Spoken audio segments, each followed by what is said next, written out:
예, 여러분 지금 저의 심정은 류현진이 8회까지 잘 던지고 마무리를 하는 그런 투수의 심정입니다. 이거 망하면 안 되는데 류현진이 11승을 했더라고요. 항상 잘 던졌는데 수비진 또 중간 개투 이런 사람들이 조금 이렇게 도움을 안 줘가지고 항상 승을 뺏기곤 했었죠. 마지막 날 저녁에 여러분들과 함께 말씀을 제가 나누게 되었습니다. 사실 설교를 제가 준비할 수 있는 시간이 중국에 있는 시간이었습니다. 수련회를 두고 가기 전까지 GBS를 열심히 만들어서 넘기고 수련회를 가서 이제 그 선교사님과 짬을 얻어서 그때 좀 짬 나는 대로 설교들을 좀 준비하고 그런 시간이 있었습니다. 제가 계속 사무엘상에 대한 마음이 한 가지가 있었고요. 사실은 또 그와 더불어서 이 펄숫이라고 하는 이 주제와 함께 증인들이 어떻게 하나님 나라를 위해서 일어날 수 있는가, 달려갈 수 있는가에 대한 좀 그림을 한번 그려보면 좋겠다 하는 그런 생각을 했습니다. 이 두 가지 토끼를 다 잡을 수 있을까 하는 생각이 좀 불안감이 있지만 좀 전반부는 제가 여기에 있는 저학년들 그리고 또 신앙의 어린 지체들 그 지체들이 어떻게 신앙의 지도를 그려야 되는가 하는 내용들을 또 저의 경험에 비추어서 함께 좀 나눠보려고 합니다. 그리고 후반부에는 그렇게 됐을 때 우리가 바라볼 수 있는 이 교회를 통해서 그리스도인들을 통해서 바라볼 수 있는 전망, 비전이 어떠한 것인가 하는 것을 사무엘상을 통해서 함께 생각해 보겠습니다. 저도 여러분들 지금 딱 이때 우리 담임 목사님도 마찬가지지만 저도 20대에 이 장소가 저한테 매우 특별한 장소입니다. 제가 첫 번 설교 때도 이야기를 했지만 이 자리에서 많이 울고 또 많이 기도하고 또 많이 찬양하고 그랬던 기억이 있습니다. 그게 뭐 다 이어지진 않는데 매번 왔었으니까요. 근데 몇 가지의 단편들이 제 안에 남아 있는 것 같아요. 그래서 뭐 오늘 아까 저녁에 찬양할 때도 그렇지만 우리가 여기 찬양 이 창문이 다 개방되어 있지 않습니까? 그래서 바깥이 다 보이는데 저녁 집회라고 하지만 사실은 노을이 져가는 그럴 때 우리가 같이 함께 찬양을 했어요. 얼마나 아름다운지 모르겠습니다. 또 이쪽으로는 산이 이렇게 아름다우니까 오전 집회 때 제 기억에 이쪽 근방 어딘가에서 찬양을 하면서 온 땅이여 여호와께 외쳐라 그 찬양 있죠. 그 찬양을 이렇게 부르는데 찬양을 하다가 바깥을 보니까 진짜 온 땅이 외치는 것 같은 거예요. 산이 막 나무들이 움직이고 하는 게 자연이 너무나 아름답고 그래서 참 우리가 말씀의 은혜를 누릴 수도 있지만 말씀의 은혜와 더불어서 이 하나님을 전인으로 예배하는 것, 이 자연 속에서 이 모든 시간을 통해 가지고 하나님을 예배하고 또 하나님을 누릴 수 있는 것, 그것이 참 우리에게 얼마나 큰 복인가 하는 생각을 합니다. 제가 이런 얘기를 하면 안 되지만 학번으로 98학번입니다. 그런 것도 있어요. 6.25 전에 제가 대학을 다녀서 98학번이고요. 그래서 제가 이제 청년 사역을 계속 젊은이 사역, 대학부 사역을 하면서 제 삶에 이제 그 사역에 한 번의 위기감이 찾아왔는데요. 그게 98년생이 들어왔을 때였어요. 98년생이 지금 몇 학년이? 98년생 손 들어봐라. 누구냐? 3학년.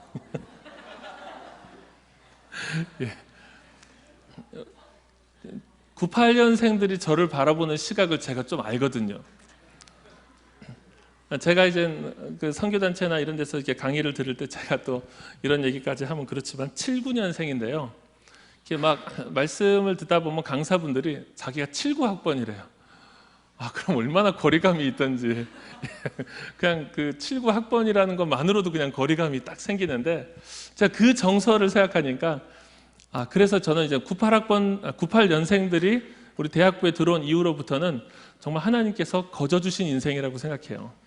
진짜 한 해 한 해가 정말 하나님께서 주신 보너스의 사역이라고 생각하고 밀리지 않기 위해서 최선을 다하고 있습니다. 뭐 그렇습니다. 근데 뭐 하고 싶은 말은 이 98학번이었던 저도 여러분들과 같은 1학년 때가 있었고 또 하나님을 만났던 시기가 있었다는 거예요. 그리고 저는 그렇게 20대를 거쳐오고 뭐 지금은 40대 초반이지만 그렇게 하나님을 만나고 하나님과 더불어서 살아왔던 그 시간이 여러분들에게도 있기를 바라고 여러분들에게 사실은 더 진하게 있기를 바라요. 내가 못 누렸던 것들 혹은 내가 미처 보지 못했던 것들 그런 부분들이 여러분들에게 좀 더 진하게 이렇게 누려지고 또 경험되는 그런 20대가 되기를 바라는 마음이 있습니다. 그래서 저는 신앙생활 전반에 대한 우리가 어떻게 성숙한 그 방향으로 나아갈 수 있을까 하는 신앙생활의 전반에 대한 지도를 한번 좀 같이 나눠보려고 합니다. 아주 뭐 체계적인 것은 아닌데요. 그러면 뭐 간증, 나눔 형태로 같이 한번 좀 설명을 해보겠습니다. 뭐 판서를 할 수 있었다면 전 세 가지를 썼을 것 같습니다. 첫 번째 개인, 뭐 나라고 해도 좋고요. 두 번째는 교회입니다. 교회. 세 번째는 하나님 나라입니다. 이 세 가지가 제가 전반부에 이야기하려고 하는 큼지막한 주제입니다. 개인은요, 나는 하나님 나라, 최종적으로 하나님 나라를 이루어가는 뭐 이런 표현이 조금 그럴 수도 있겠지만 수행 주체, 하나님 나라를 이루어가는 각 한 명의 역할을 맡은 사람들, 우리가 그런 사람들이죠. 교회는 어떤 것입니까? 교회는 하나님 나라의 전진기지라고 할 수 있습니다. 하나님 나라의 전진기지. 그렇다면 하나님 나라는 결국 무엇입니까? 최종적으로 하나님 나라. 하나님 나라는 오늘 우리 오전에 담임 목사님께서 주기도문을 통해서 이야기해 주셨는데요. 나라의 임하옵시며 나라가 임하옵시오며 이것이 하나님께서 이 땅을 향하신 회복 프로젝트의 최종 목표입니다. 하나님 나라가 임하게 되는 것. 자, 그렇다면은 하나님 나라가 임하게 하려는 그 프로젝트 속에서 처음에 제가 나부터 시작해서 교회 하나님 나라를 얘기했다면은 여기 성립을 합니다. 여기 어떻게 성립하냐면요. 하나님 나라를 세워나가는 프로젝트 속에서 교회가 계속해서 전진해 나가고 이 하나님의 역할, 사명들을 감당해 나가고 하나님의 역할들을 감당해 나가는 와중에 여러분들이 교회의 신자, 성도가 된 거죠. 하나님을 만나게 되고 알게 된 것입니다. 자, 그렇다면은 이 하나님을 만나고 알게 되는 그 일은 하나님께서 당신의 프로젝트 이 땅을 회복하시려는 그 계획 속에서 가장 시작점에 해당하는 일이에요. 한 영혼이 복음을 듣고 변화되는 것, 한 영혼이 십자가의 능력으로 새롭게 되는 것. 오늘 우리가 이번 수련회에서 처음부터 계속해서 통과했던 그 과정이죠. 정체성이 변화되는 것, 그 하나님의 그 삼중고 십자가의 그 복음이 필요한 우리 안에 있는 절망적인 상태를 자각하는 것. 자, 그래서 이 하나님 나라라고 하는 이 최종적인 목표를 우리가 생각하면은 시작점은 우리 안에 복음이 들어오는 그 출발점입니다. 복음과 우리의 접촉이죠. 인카운터, 베드로 그 이야기의 첫 번째 과에 해당하는 것이겠죠. 예수님과 이 복음과 우리가 접촉하게 되는 것입니다.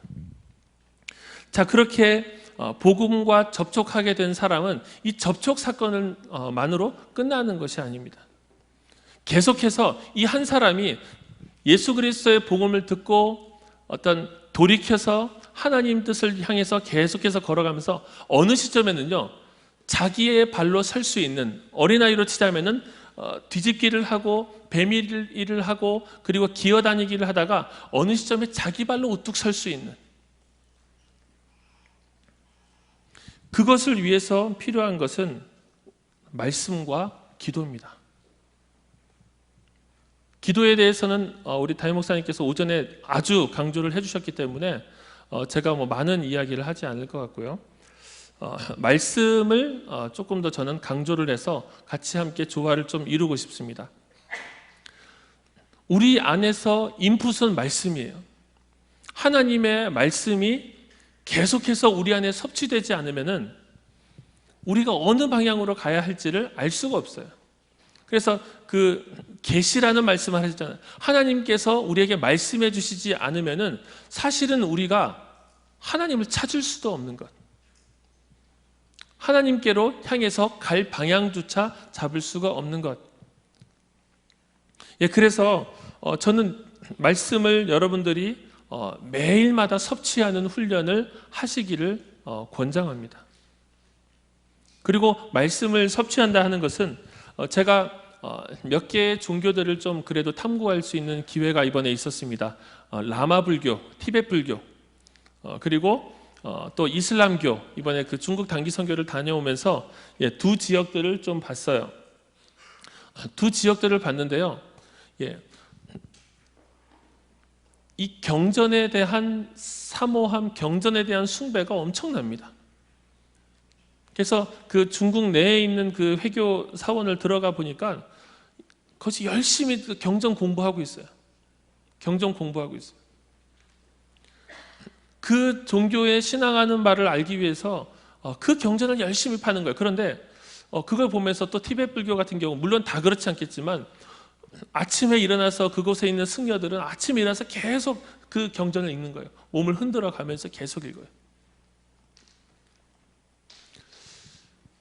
그런데 우리가 이 하나님의 계시된 이 말씀을 사모하고 기다리는 그 정도는 저는 참 우리에게서 정말 극히 미미한 정도가 아닌가 하는 생각을 합니다. 조금 더 진전된 얘기를 하자면요, 하나님 나라의 그림을 가지고 우리가 어떻게 살아야 되는가 하는 그 방향을 설정을 하려면요, 성경이 이야기하고 있는 바가 무엇인지를 우리가 알아야 돼요. 성경이 이야기하고 있는 바는 그냥 몇 줄로 요약되는 게 아니잖아요. 그러면 성경은 이 세상에 대해서 어떻게 이야기하는 바를 여러분들이 알기 위해서는 가장 기본적으로 성경의 이야기가 어떻게 구성되어 있는지들을 알아야 돼요. 그러니까 역사적 흐름 속에 나타나 있는 구성 요소들. 그래서 여러분, 우리가 지금 아브라함 이야기하고 있지 않습니까? 아브라함이 다 이야기로 되어 있어요. 이야기로 되어 있는 이 아브라함 스토리를 들으면서 이 아브라함 스토리에 나타난 하나님 나라의 면면들을 살펴보는 거죠. 그렇게 역사와 시간 속에서 하나님께서 이루어 가신 일들을 우리가 계속해서 살펴보고 그것이 뼈대를 이루는 겁니다. 그것이 뼈대를 이룬 그 안에 무엇이 담기는 겁니까? 하나님 나라에 대한 구체적인 메시지들이 담기는 거예요. 아브라함의 이야기를 통해서 그리스도인들의 삶은 어떠해야 되는지, 하나님은 어떠한 분이신지가 그 곳곳에 이정표처럼 드러나 있는 거죠. 자, 그래서 저는 여러분들이 이 시기에 말씀을 읽어가면서, 말씀이 한 번 읽으면은 이게 도통 무슨 소리인지 모르겠지만 여러분들이 전공 서적을 다 알아서 읽는 건 아니잖아요. 그죠? 전공 서적 중에는 원서도 있지 않습니까? 저는 기계공학을 전공했는데요, 정말로 수학에 대한 혐오감을 가지고 있는 사람이었어요. 그리고 정말 공부하기가 너무 싫었어요. 그냥 수학, 제 인생 스토리지만 꿈이 없었기 때문에 그냥 가라는 대로 갔어요. 그냥 점수 맞춰서 가라는 대로 갔어요. 그래서 기계공학을 공부하는데 공부하기가 너무 싫으니까 공부하기가 싫기도 해요. 그래서 막 교회 다니고, 교회 막 이렇게 수련회 다니고, 막 하여튼 이유 합리화가 된 거죠. 그래서 학기가 딱 시작하면은 저희 기계공학과는 항상 이제 적분을 통해 가지고 모든 걸 해결하려는 안 좋은 버릇이 있어요. 그러면 여러분, 적분은 뭡니까? 사인, 코사인 막 이런 것을 막 또 뒤집어 까잖아요. 막 다 이게 뭔 얘기라서 저는 얘기하는 게 즐겁지만, 지금 또 해당자들이 있을 것 같아요. 그거를 처음부터 다시 배우는 것처럼 다시 출발을 하는 거예요. 처음 배우는 것처럼. 그렇게 처음 배우는 것처럼 출발을 해가지고 또 열심히 하다 보면요, 또 중간고사쯤 되면은 또 저의 지각이 자라나가지고 시험 칠 만큼이 됩니다. 여기도 기말고사 칠 만큼이 되고. 여러분, 다 알아서 들어가는 건 아니라는 거예요. 그러면은 이 성경의 길을 우리가 한 번 왕복하고 또 한 번 지나가고 또 한 번 지나가고 하다 보면은, 여러분, 성경이 무슨 말을 하는지에 대한 우리 안에서의 나름대로의 인식 체계가 형성이 되는 거예요. 설교 시간에 그런 것들을 다 들으면 좋겠지만, 설교 시간에는 우리가 그 성경의 일부만을 들을 수밖에 없어요. 장으로 따진다고 하더라도 성경이 1189장인가 돼요. 그러면 1189주 정도가 돼야지 장을 다 소화하는데, 우리가 설교를 들을 때 장을 다 소화하는 게 아니잖아요. 때로는 몇 절, 5절, 때로는 10절 이렇게 소화를 하잖아요. 그래서 여러분들이 성경을 꾸준히 개인적으로 읽어나가는 훈련, 그리고 그 내용이 나의 삶에 대해서 무엇을 이야기하는가를 끊임없이 물어보고 듣고 상고하는 그 훈련이 사실은 그리스도인이 한 명의 신자가 자라나는 기초예요. 그리고 저는 하나님께서 우리 안에 그 사모함의 씨앗을 회심할 때, 우리의 영혼이 새롭게 태어날 때, 마치 갓난아기가 딱 태어나는 그 순간에 왕 하고 울면은 그 순간에 뭘 합니까? 어머니의 젖을 물려요. 그럼 어머니의 젖을 물리면은 얘가 그 전까지 배운 적이 없는데, 탯줄로 계속 영양을 공급받았기 때문에 배운 적이 없는데 그 순간에 본능적으로 젖을 빨아요. 하나님께서 우리 안에 회심하고 그리스도인으로서 새롭게 태어날 때 우리 안에 무슨 감각을 주시냐면요, 하나님을 알고자 하는 감각을 주시는 거예요. 주를 알고자 하는. 하나님을 어떻게 알 수 있습니까?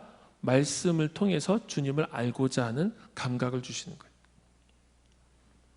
여러분, 그래서 여러분들이 이번 수련회 때 그런 은혜가 있었다면은 그 이후로부터 계속 여러분 계획을 세우시고 매일의 삶 속에서 어떻게 하나님의 말씀을 읽어 나갈까 고민해 보시고 좀 실천해 보세요. 저는 대학교 1학년 여름에 하나님을 찐하게 만났습니다. 그 전에도 모태신앙이었고요. 교회가 저한테 어색한 곳이 아니었는데, 항상 하나님과의 관계가 좀 뭐랄까요, 그 양쪽 그 평행선을 그리는 것 같은, 그리고 아쉬울 때만 하나님을 찾는, 하나님을 이용하는 것 같은, 그래서 하나님을 버릴 수도 없고 벌 받을까 봐 교회를 안 갈 수도 없고, 그런데 하나님을 완전하게 내 삶의 구주로 모시기는 뭔가 좀 이렇게 내 인생이 아쉬운 그런 상태로 제가 지내오다가 대학교 1학년 여름에 하나님을 제대로 내가 붙들어야 되겠다 결심을 했어요. 결심을 하고 정말 하나님께서 그 수련회 때 은혜를 주셔가지고 제가 하나님과 깊은 만남을 가졌습니다. 그리고 이제는 내가 정신 차리고 똑바로 살아야 되겠다 결심하라고, 그때 제 안에서 들었던 그 마음이 그거였습니다. 성경을 읽어야 되겠구나. 두 가지를 했어요. 제가 성경을 읽어야 되겠구나 생각을 하고, 첫 번째, 어머니가 저한테 이제 올라갈 때 포켓 성경 같은 거를 사주셨는데 전혀 본 적이 없었습니다. 짧게 잘라진 성경이었죠. 그거를 통학하면서 조금씩 읽어보기 시작했어요. 조금씩 읽어보기 시작하면서 태어나서 처음으로 레위기가 재밌다는 걸 깨달았어요. 딱 한 번 그랬어요. 딱 한 번. 그 뒤로는 또 안 그래요. 한 번 재밌더라고요. 그거는 진짜 주님께서 주시는 보너스죠. 보너스. 약간 촉진제 같은 거 아니겠습니까? 야, 재밌지 않냐? 한 번 더 읽어봐라. 이렇게 하시는. 그래서 레위기의 그 언덕을 통과하고 계속 읽어 나갔던 거예요. 성경을 읽어 나가다 보니까 이 성경이 참 재밌더라고요. 그리고 더 읽어야 되겠다는 마음이 생기고, 하나님께서 마치 태어난 아기처럼 이 태어난 아기가 어떻게 자랄 것이냐 했을 때 이 젖을 주듯이 영혼의 젖을 허락하시는 거예요. 그래서 여러분들이 성경을 멀리하면 여러분들의 신앙은 멀리 갈 수 없어요. 하나님의 말씀을 떠나서 자꾸 여러분 이렇게 이런 그 집회가 주는 게 감정적인 어떤 그 고양이거든요. 막 또 저도 막 기도하다가 저도 흥분하면 막 소리 지르고 그러잖아요. 그러면 감정적으로 같이 일어나고 또 괜히 옆에서 또 울면은 또 따라 울고 싶은 마음이 들고 또 안 울면 안 될 것 같고 그래서 다른 슬픈 기억들 떠올려 가지고 또 울고.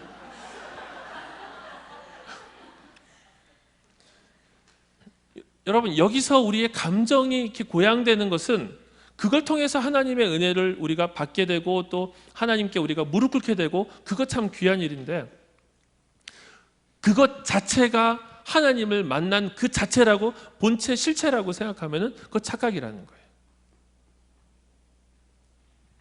내가 하나님을 만났다는 것이 무엇이고 하나님과 내가 영적인 조우를 했다는 것이 무엇인지가 성경 말씀에 의해서 계속해서 확인되고 간직되고 계속해서 이어져 가는 거예요.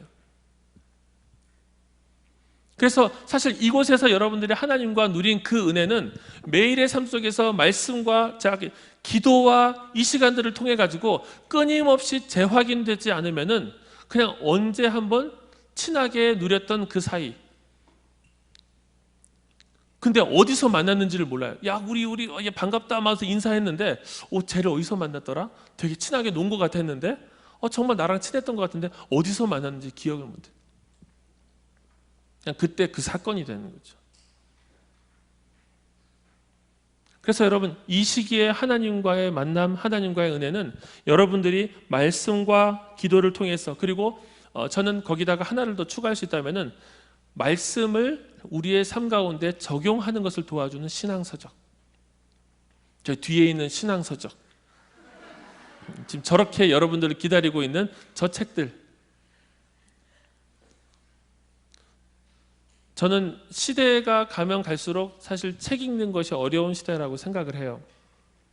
여러분 책 읽는 게 익숙치 않잖아요. 그런데 대체 불가한 것들이 있습니다. 유튜브로도 절대로 얻을 수 없는 게 있어요. 아직까지는 그렇습니다. 저는 그렇다고 생각해요. 성경도 다른 강의, 유튜브 이것을 통해서 대체할 수 없는 성경의 가치가 있어요. 저는 그래서 아직까지는 여러분들이 책을 읽는 습관을 좀 들이셔도 좋겠다는 생각을 합니다. 신앙서적은 어떤 도움을 주냐면요, 우리가 이 말씀을 읽어나가면서 말씀을 읽는 즉시 해석을 하기도 하고 말씀을 우리의 삶에서 우리가 원하는 방식으로 적용하고 이게 이런 뜻일 거야 라고 생각하기도 하고. 여러분 그래서 처음에 우리의 신앙이 아주 뭐랄까요, 원시적이고 기복적일 때는 이런 거 잘 하잖아요. 딱 펴서 나오는 말씀. 이게 무슨 말씀을 나한테 주실까? 딱 펴서 나오는 말씀. 근데 이렇게 읽어나가다 보면은 또 두 번째 단계는 뭐 이런 게 있겠죠. 나한테 그냥 필이 딱 꽂히는 말씀. 야, 그냥 이 말씀은 나한테 그냥 딱 필이 꽂혀. 그래서 제가 예전에 한번 그 어디선가 얘기했었죠. 로마서 9장에 보시면은 하나님께서 바로한테 하는 얘기가 나와요. 내가 너를 들은 것은 내 능력을 전파되게 하려 함이라. 그랬더니 그 말씀이 좋은 거예요. 야, 나도 이 말씀처럼 바로처럼 됐으면 좋겠다. 여러분 진짜로 저랑 제 친구랑 예배드리다가 제 친구가 적용한 거예요. 야, 나도 바로처럼 하나님께 쓰임 받았으면 좋겠다. 그 말씀이 나한테 좋고 말씀이 나한테 느낌이 좋으면 그거 취하고 싶은 거예요. 근데 그 과정을 우리가 넘어서면 어떻습니까? 말씀의 의도를 파악하는 거예요. 이 말씀은 나에게 뭘 보여주고 있으며 그래서 내가 어떻게 적용을 해야 하는지. 그래서 그 말씀에 대한 이해를 풍성하게 하고 또 어떤 책 같은 경우는 내 일상 속의 말씀을 어떻게 적용하고 실천할 것인가에 대한 그 어떤 행동력을 더 넓혀줄 수 있는 그런 책들이 있죠. 그래서 여러분들이 필요한 신앙 서적들 그리고 때때로는 딱딱하지만 말씀을 더 우리 이해를 풍성하게 해줄 수 있는 그런 책들. 그리고 사실 성경을 읽으면서 우리가 뭐랄까요, 조합해서 전체적으로 결론을 도출해야 하는 그런 내용들이 있습니다. 예를 들어서 신학적인 부분들이 그런 건데요, 하나님은 어떠한 분이신가 하는 것을 우리가 출애굽기에서 잠깐 읽고 또 신명기에서 알고 이럴 수도 있지만 하나님은 어떠한 분이신가 하는 것을 쫙 성경의 전체들을 일별해서 하나님을 아는 지식이라는 책으로 제임스 패커가 이미 썼어요. 하나님을 아는 지식. 여러분 이름이라도 기억해 놓으세요. 예, 하나님을 아는 지식, Knowing God. 그럼 이런 책들은 되게 딱딱합니다. 목자 훈련 때 읽히는 책인데 딱딱하지만 그 책을 한 번이라도 읽어보면은 최소한 그런 걸 알 수 있어요. 아, 하나님은 내 생각보다 크고 무한하신 분이구나. 하나님은 광대하신 분이구나. 그래서 이해할 수가 없다.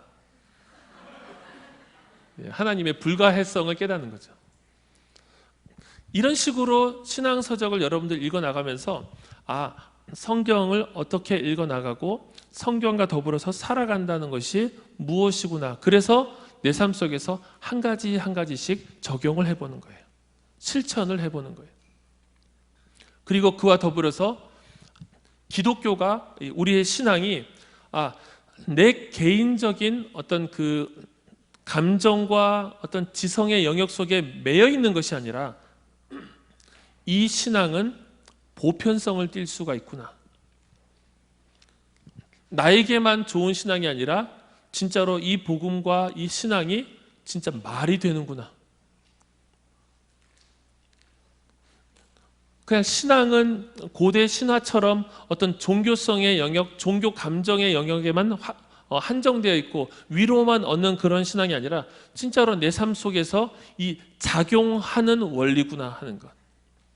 여러분, 그런 것들을 신앙서적을 통해서 읽으면서 도움을 얻을 수가 있어요. 누군가의 고백, 그리고 어떤 사람들의 변증적인 설명을 통해서.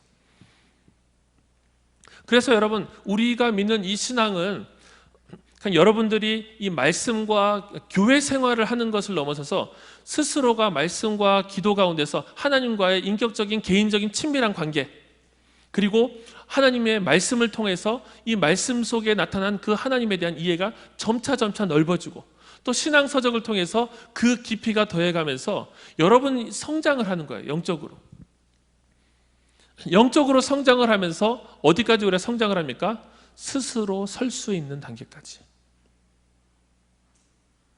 이전에는 선배한테 계속 묻고 이건 이렇습니까? 저건 저렇습니까? 묻는데 어느 시점이 되면은 이 말씀을 통해서 내가 내 일상 속에서도 때론 여러분들이 30대가 되고 직장생활 하다 보면은 교회 안에서의 친밀감을 이전처럼 많이 누리지 못하는 환경이 생겨요. 그러면 그때는 어떻게 합니까? 홀로 서 있어야 돼요.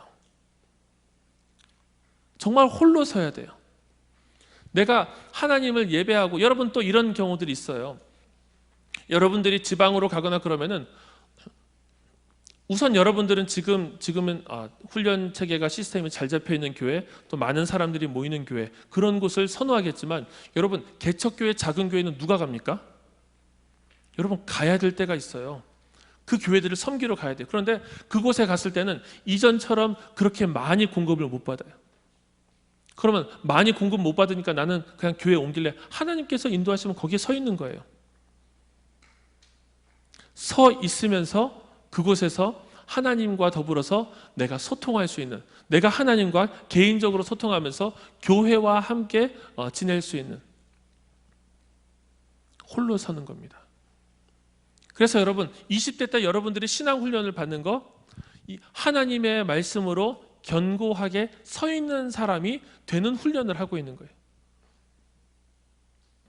목자들은 다른 사람들을 세워주면서 서는 연습을 하는 것이고, 그래서 제가 나쁘다고 여기는 것은 1, 2학년들이 아직 서 있지 않을 때 목자들이 접근하면 안 된다는 거예요. 나쁜 일입니다. 제가 선포하고 규정하겠습니다. 그리고 여러분들도 마찬가지예요. 저학년이나 아니면은 신앙이 어린 친구들은, 내가 여러분 교제에 대해서 제가 지금 얘기할 건 아니지만, 내가 교제를 하고 무엇인가 사람들과 긴밀한 관계를 맺을 때 내가 신앙적으로 서서 그 사람을 분별할 수 있는가, 그리고 내가 신앙적으로 지금 나의 필요들을 파악할 수 있고 내가 홀로 서 있을 수 있는가. 여러분, 근데 그런 그림이 우리 안에 없이 그냥 빨리 교제하고 빨리 이 안에서 배타적인 그 관계가 형성이 되면요, 그 사람들은 다른 사람들이 함부로 어떤 이렇게 1대1의 독자로서 교제하거나 친교를 나눌 수가 없는 거예요. 그래서 저는 뭐 그것에 대해서 규정을 만드는 것이 중요하다고 생각하지 않는데, 적어도 여러분 스스로가 여러분들을 분별하면서 내가 신앙적으로 잘 서서 선배든지 후배든지 그 사람을 잘 분별하고, 또 나의 필요와 그 당사자의 필요를 알면서 함께 교제해 나갈 수 있는 그런 성숙함이 내 안에 있을 때까지는 여러분 하나님의 말씀의 훈련에 여러분 좀 집중해 보세요. 그것이 정말로 필요합니다. 막상 교제로 들어가면은 그냥 서로가 서로에게 정보가 되는 거잖아요. 하고 싶은 대로 우리가 누릴 수도 있고 즐길 수도 있고 다 할 수 있잖아요. 그런데 다시 돌아오는 길이 쉽지 않다는 거예요. 야, 이거 좀 이상한 것 같은데, 이거 바르지 않은 것 같은데, 그냥 내 느낌은 있는데 근거가 없어요. 여러분, 그래서 저는 여러분들이 저학년 때 한 명의 개인으로 이 공동체에 와서, 야, 누구 여자친구, 누구 남자친구니까 뭐 두 사람 항상 같이 붙어 다니고 같이 있고, 여러분 그러기 전에 여러분 한 명의 개인으로서 하나님 앞에 단독자로 서고, 이 공동체 속에서도 단독자로 교제를 나누면서 다양한 사람들과 교제를 나눌 수 있는, 여러분 그러면서 내 인생에 가장 중요한 것이 무엇인지를 계속해서 배워나가는 거예요. 신앙의 기초, 아까 제가 얘기했잖아요. 성경 말씀, 또 기도, 그리고 이 신앙서적, 할 게 너무나 많아요. 정말로 많이 있습니다. 그래서 선교단체 같은 경우는 막 필독서 목록을 주고 막 읽으라고 해요. 필독서 목록을 읽도록 시키고, 그렇게라도 하지 않으면 읽지를 않으니까. 읽지 않으면 그 모든 책들과 정보들은 그냥 뒷전으로 이렇게 밀려나는 거죠. 저는 여러분들이 홀로선 한 명의 신앙인, 이 한 명의 신앙인으로 여러분들이 서간다는 것은 하나님께서 이 땅 가운데 그 원하시는 하나님 나라의 그림과 계획이 무엇인지를 알고, 내가 그 하나님의 계획을 말씀을 통해서 기도하는 가운데 일상과 내 인생의 진로와 모든 방향 속에서 동의하고, 그리고 내 삶이 그 하나님의 계획의 일부가 되기를 원하고 준비해 나가는 그 과정.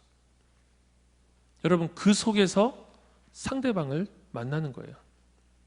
상대방을 만날 때도 함께 서로가 서로의 생각들을 격려하고 도전하면서 함께 성숙해서 가는 거죠. 물론 그렇게 만나더라도 뭐 싸우고 뭐 이렇게 각자의 한계들을 많이 보게 되죠. 실제로 우리가 하나님 나라에 대한 생각은 많은데 사실 이성을 대하는 훈련은 전혀 없었기 때문에 이성을 대하는 것, 그리고 뭐 교제가 사실은 결혼의 전 단계 연습 아닙니까? 그런 면에서는 결혼을 하기 전에 내가 얼마나 부족하고 이 새로운 영역에 대한 무지, 이것을 내가 또 자각하고 이 교제하면서 배워나가는 거예요. 여러분 그런 면에서 교제 또한 배움이 되는 거죠. 누림이자 배움. 자, 그렇게 여러분들이 20대 때 훈련하면서 한 명으로 홀로 서는 겁니다. 하나님 앞에 서 있는 단독자로 하나님께서 내 인생을 어떻게 이끌어 가실까? 깊은 기도의 훈련 속에서, 여러분 저는 기도에 대해서도 참 나누고 싶은 부분이 많이 있는데, 담임 목사님께서 기도를 이야기해 주셨기 때문에 저는 여러분들 안에 충분한 이미 도전이 있다고 생각을 해요. 그리고 할 수 있다면은 여러분들이 기도로 하나님과 얼마큼까지 갈 수 있는지를 한번 테스트해 보셨으면 좋겠어요. 기도는 이 자리에서 불 꺼놓고 음악이 크게 나와야지만 할 수 있는 것이 아니라 고요한 여러분들의 방에서, 골방에서, 또 교회에서 할 수 있으면 저는 형제들만 권장합니다. 교숙을 하면서 홀로 있으면서 기도할 수 있는 그런 훈련. 그러면은 우리가 처음에 생각했던 기도는 짧게 하나님께 격식을 차려서 올려드리는 기도죠. 그런데 기도를 계속 해나가다 보면은 정말로 하나님과 끊임없는 교감이 이루어지는, 그리고 내가 막 기도하는데 하나님께서 나의 기도를 이끌어 가시기도 하고, 또 내가 막 기도하는데 그 기도 내용 속에서 하나님의 말씀이 또 담기기도 하고, 여러분, 그래서 하나님과의 체험, 하나님과의 만남, 하나님과의 교감의 세계가 그냥 이 평이한 그 문장에 오가는 그것을 넘어서서 야, 이거 진짜로 인격적인 교감이구나. 기도를 사용할 수 있는 기도의 적용이 무궁무진하다는 거예요. 저는 그래서 돌아가서도 그렇지만 여러분들이 개인적으로 골방에서 깊이 기도하면서 또 때로는 금식 기도도 해보시고, 야, 금식 기도는 도대체 왜 할까? 저는 항상 궁금했어요. 금식 기도는 왜 할까? 배가 고프면 화가 날 텐데 왜 화나는 감정으로 기도를 하려고 할까? 여러분, 그런데 금식 기도를 하다 보니까요, 뭐가 있냐면요, 나는 본질적으로 먹어야지 사는 존재잖아요. 본질적으로 먹어야지 사는 존재인데 그 충족감을 내가 뒤로 미루고 그 배고픔을 통해서 하나님을 향한 배고픔을 찾아가는 거예요. 내가 하나님을 향해서 배고픈 존재인 것을 내가 계속, 여러분, 배고픔은 정말로 끈질긴 게요, 모든 시간의 흐름 속에서 계속 나에게 신호를 보내와요. 그렇죠? 내가 배고팠네, 이게 아니잖아요. 그렇죠? 계속 화가 나 있는 상태예요. 기분이 계속 안 좋아. 그럼 배에서 계속 신호를 보내니까 내 육신의 필요를 채우는 그 채움에 대해서 내 몸이 얼마나 민감한가. 근데 그것을 내가 뒤로 제쳐두고 하나님을 향한 배고픔 속으로 들어가는 거예요. 여러분, 그래서 저는 20대 때 여러분들이 하루 나를 잡아가지고 한번 금식 기도를 해보고, 또 혹은 또 며칠 정도 진짜로 나를 잡아가지고 정말 중요한 인생의 주제들이 있을 때 정말 이것을 놓고 하나님께 깊이 기도하면서 하나님의 음성, 하나님께 인도를 받아야 되겠다 할 때는 여러분, 이렇게 수양관 와가지고 며칠씩 보내는 거예요. 수양관 와서, 요즘에도 기도하러 오는 친구들이 있더라고요. 수양관 와가지고 깊이 기도하면서 하나님을 향한 갈망 속으로 들어가는 거예요. 저는 대학부가 참 귀했던 게요, 그런 선배들이 참 많았어요. 그러니까 이 수련회를 할 때도 그런데, 수련회 할 때 자꾸 밥을 안 먹는 거예요. 안 먹고 어디로 가는 거예요. 자꾸 왜 자꾸 딴 데로 가나 했는데, 저쪽 옆에 있는 그 지금은 안 쓰는 저 건물이 옛날에 기도실이었어요. 그 식사 시간에 가보니까 기도하는 사람이 그렇게 많았어요. 금식하면서 하나님께서 이 공동체에 은혜 부어주시기를 기도하고, 하나님께서 우리 후배들, 내가 맡은 산원들 주님 은혜 베풀어 달라고 기도하고, 이것은 해라고 해서 되는 것이 아니라 기도가 무엇인지를 알고 기도의 사용법을 내가 다양하게 숙지하고 있으면 하나님과 소통하고 교감하고 나아가는 다양한 기도의 영역들을 여러분들이 하나씩 배워가는 거예요. 그리고 또 필요가 있으면 함께 모여서 기도하는 거예요. 야, 우리 이 주제를 가지고 우리 정기적으로 모여서 기도하자. 또 거기에 후배들을 또 초청해서 가르쳐주고. 자, 그렇게 여러분, 하나님과의 관계에 친밀한 이 성숙하에서 홀로 서 있는 한 명들이 결국은 한 명이 되든지 100명이 되든지 1000명이 되든지 하나님 나라를 위해서 준비된 사람이라는 면에서는 크게 다르지 않은 거예요. 그 사람들이 무엇을 이루는지 아십니까? 무형의 교회를 이룹니다. 무형의 교회. 보이는 교회는 지역교회입니다. 보이는 교회는 지역교회인데 이 교회만 교회가 아니잖아요. 이 근처에도 옆에도 여러 교회들이 있는데 이 교회에 있는 모든 사람들이 다 똑같은 하나님 나라를 위해서 똑같이 다 하나같이 일어나서 전진하지는 않는단 말이에요. 왜 그렇습니까? 여기에서는 하나님을 안 믿을 사람도 있고 다양한 사람들이 있어요. 이제 믿어나가는 사람도 있고요. 혹은 그 예수님께서 얘기했죠. 알곡과 가라지가 함께 있다. 얼마든지 이 안에서는 다양한 사람들이 있을 수 있어요. 그런데 무형의 교회는 하나님이 보시고 아시는, 잘하고 있는 하나님의 성도들이에요. 그 사람들이 계속해서 지금도 이 안에서 자라나고 있는 거예요.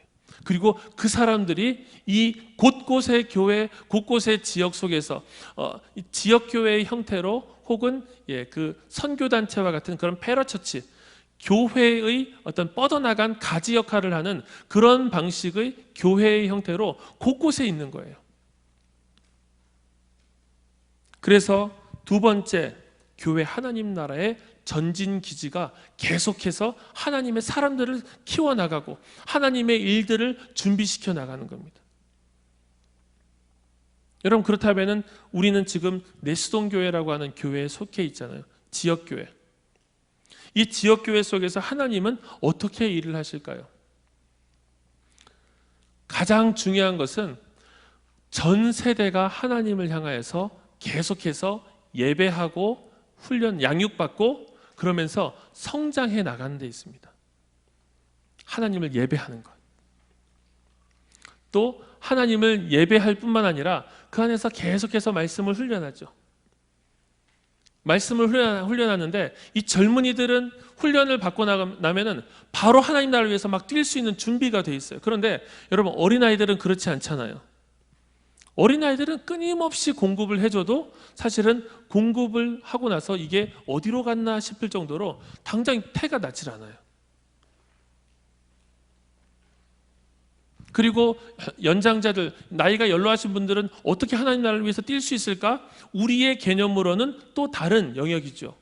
여러분, 그런데 하나님 나라는 이 전 세대를 걸쳐 있는 거예요. 젊은이들을 통해서 효과적으로만 하나님 나라가 이루어지는 것이 아니라 어린 아이들이, 젖먹이들이 자라는 것을 통해서도 하나님 나라가 이루어져요. 대를 걸쳐서 이 동시대에만 하나님 나라가 이루어지는 것이 아니라 대를 걸쳐서 시대를 거듭해서 계속해서 사람들이 자라나는 거예요.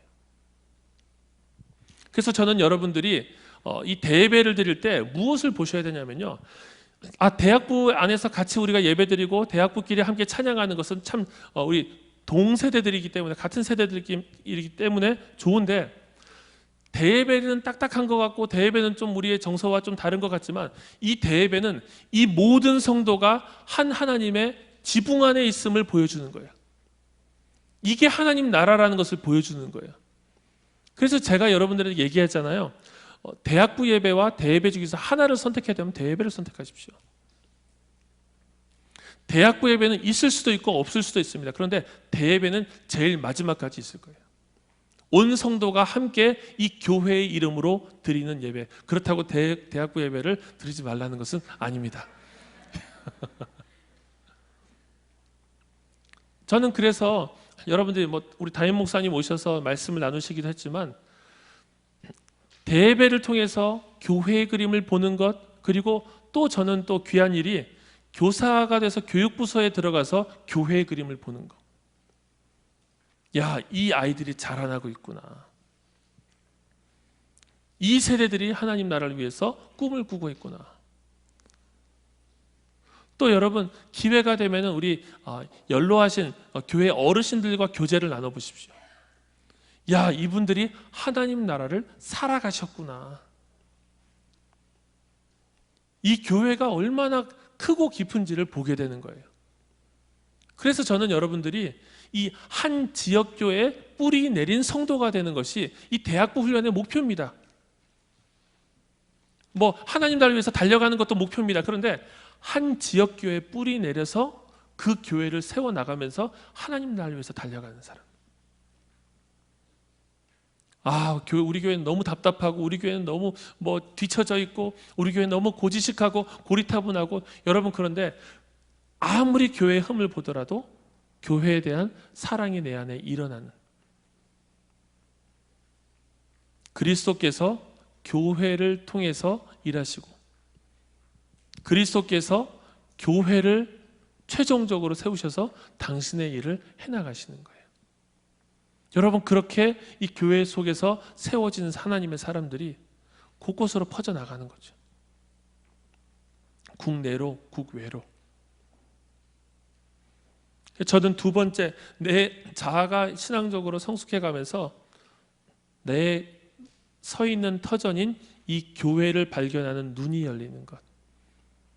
여러분, 그것이 너무나도 귀하고 그것이 너무나도 큰 복이라고 생각해요. 제가 교회를 그렇게 볼 수 있게 된 때가 한 8학년 정도 됐던 것 같아요. 8학년 정도. 그 전까지 제가 예전에도 몇 번 고백을 했지만 저는 아동부에서 뭐 이렇게 안아줘 놀아줘 가자 그러면은 굉장히 싫어했어요. 싫어했습니다. 그때 안아줘 놀아줘가 지금 한 2, 3학년 애들 돌보는 그 자리였는데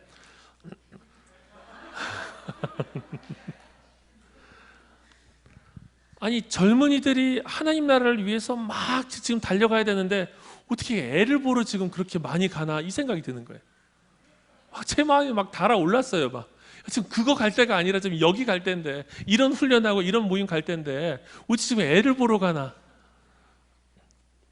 그 다음에 제가 노라조를 갔어요.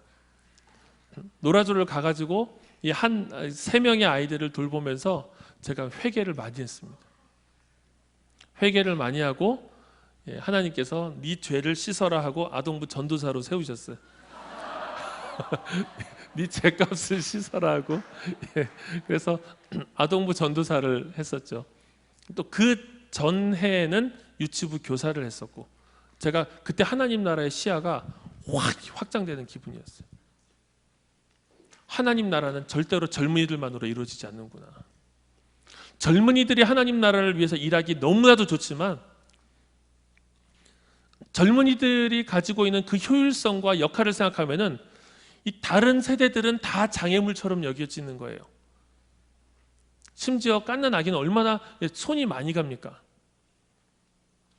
여러분, 근데 하나님 나라가 시간 속에서 이루어지는 거예요. 시간을 거듭하면서. 그래서 여러분, 저는 이 안에서 제가 아동부 때 그렇게 실갱이했던 니들, 그리고 뭐 고등부 때 계속 봤던 니들, 이 니들을 통해 가지고 제가 하나님 나라를 보는 거예요. 야, 하나님 나라가 이렇게 무르익어 가고 있구나. 그리고 부모 세대를 거쳐갖고 이제 자녀 세대의 하나님 나라는 얼마나 더 성숙해 갈 것인가, 어떻게 더 전진해 갈 것인가 하는 것을 보는 거예요. 저는 그런 면에서 지금 우리 넷송교회 대학부는 어떤 면에서 지금 테스트를 받고 있다고 생각해요.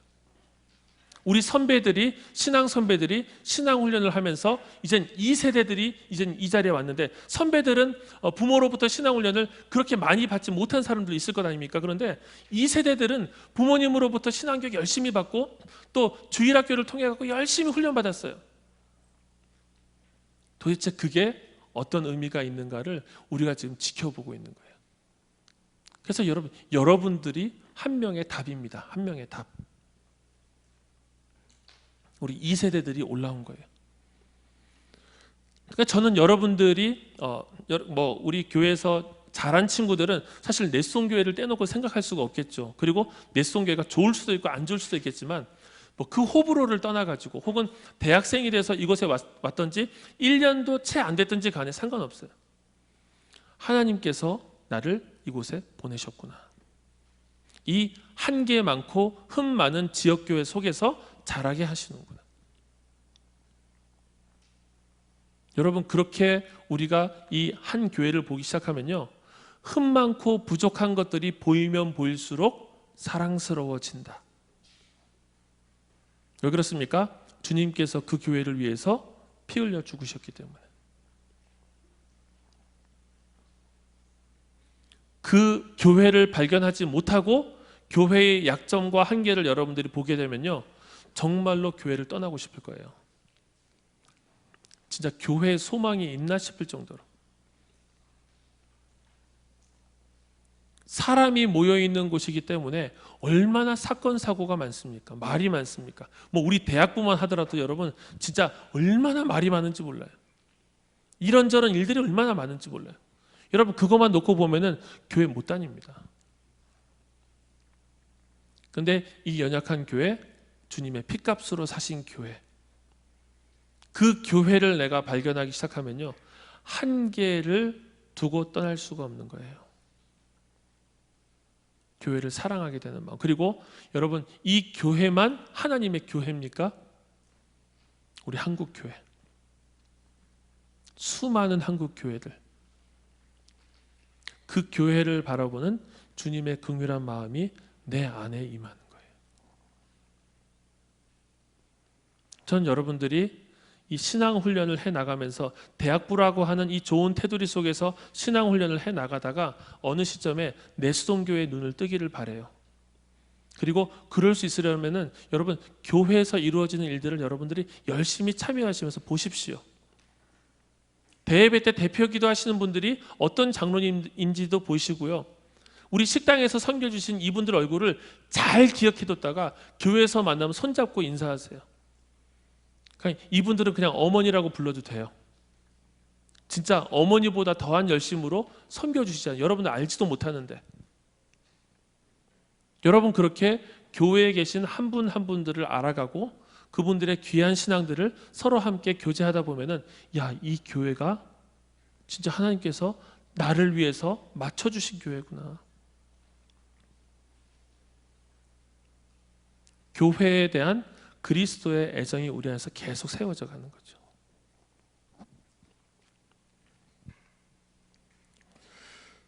세 번째로 하나님 나라입니다. 이렇게 교회를 통해서 하나님께서 이 땅 가운데 이루시기를 원하는 것을 내 한 명의 신자로 또 교회로 모여있는 우리가 계속해서 그것들을 발견해 나가면서 우리는 교회에 몸담을 뿐만 아니라 주 1회는 교회에 오지만 주중에 많은 시간들은 계속해서 우리의 삶의 현장에 가 있는 거예요. 삶의 현장에 가서는 교회에서 우리가 예배하고 교회에서 만난 그 하나님, 교회에서 배운 그 성경의 진리, 또 내가 내 삶에서 배우고 있는 그 말씀에 대한 깨달음을 가지고 끊임없이 적용해 나가는 거예요. 하나님께서 회복하기 원하시는 그림은 무엇일까? 교회는 고절을 거듭했습니다. 어떨 때는 교회가 참 거룩하고 고고했을 때도 있고요. 어떨 때는 교회가 정말 진흙탕을 헤맸던 그런 때도 있습니다. 역사 속에서 계속 그런 일들이 반복되었어요. 그런데 여러분, 2000년의 교회 역사를 여러분들이 보시면은 하나님이 교회를 포기하셨던 데는 없어요. 야, 교회는 안 되겠으니까 다른 걸 해보자. 하나님께서 교회를 포기하지 않으시는 거예요. 저는 그래서 여러분들이 교회의 역사들을 한번 공부해 보시기도 권합니다. 정말 추한 일들이 많았던 이 교회의 역사, 갈팡질팡하면서 흔들렸던 교회의 역사. 여러분, 그런데 성령께서 이 교회의 주인으로 지금까지 끊임없이 이 교회의 저변에 밑바닥에 계속해서 성령께서 역사하시는 거예요.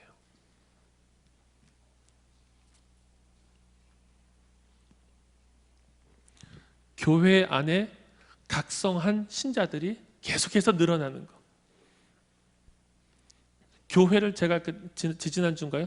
교회를 소비하러 오는 것이 아니라 교회를 통해서 하나님 나라를 계속해서 세우기를 원하고, 잘하고 잘하면 잘할수록 이제는 하나님의 비전이 나의 비전이 되어 있는 상태, 하나님이 원하시는 것이 나의 원함이 되어 있는 상태, 기도하면서 그것을 계속해서 확인해 가는 사람.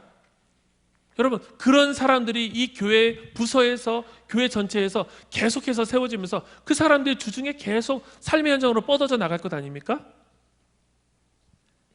그곳에서 이 사람이 다른 곳에서 세워지고 각성한 신자를 또 만나고, 그 분야 속에서 하나님께서 동역자를 붙여주시고, 그 분야 속에서 우리 위드처럼 예배하고 함께 하나님 나라를 고민해 나가면서 하나님 나라가 점차 세워져 가는 거예요. 어떻게 회복할 수 있을까? 어떻게 우리가 이곳에서도 교회로 존재할 수 있을까? 어떻게 하나님의 복음이 이곳에서도 선포될 수 있을까? 어떻게 내가 이 상사에게, 이 부하 직원에게 하나님을 알릴 수 있을까?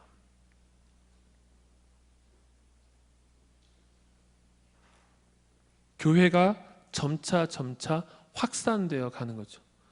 모여 있는 곳만 교회가 되는 것이 아니라 여러분 한 명의 각성한 하나님 나라의 그 시각을 가지고 깨어 있는 신자들이 가는 곳이 다 교회가 되는 거예요. 하나님의 통치가 임하는 거지.